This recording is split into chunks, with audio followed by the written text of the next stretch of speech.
بسم اللہ الرحمن الرحیم۔ بابرکت مہینہ، بابرکت راتیں۔ لیلۃ الجائزہ، لیلۃ الجائزہ کی رات۔ لیلۃ الجائزہ انعام کی رات۔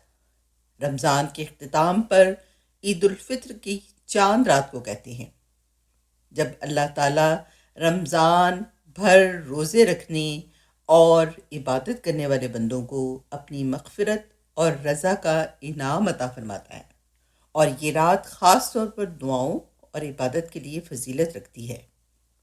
اس رات کو جائزہ کی رات اس لیے کہتے ہیں کہ اس میں روزے داروں کی بخشش ہوتی ہے، اور اللہ تعالیٰ بندوں سے سوال کرنے کا کہتا ہے کہ وہ جو مانگیں گے مصلحت کے تحت عطا کیا جائے گا۔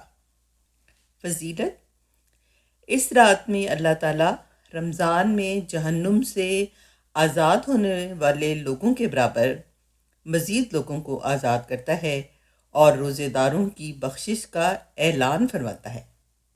علماء کرام اس رات میں جاگ کر عبادت، ذکر، نوافل اور دعاؤں کو مستحب قرار دیتے ہیں تاکہ اس رات کے انمول لمحات سے فائدہ اٹھایا جا سکے۔ یہ وہ مبارک رات ہے جب رمضان کے روزے داروں کو اللہ کی طرف سے خصوصی بخشش اور انعام ملتا ہے، اور مسلمانوں کو اس رات کو عبادت میں گزارنے کی ترغیب دی جاتی ہے۔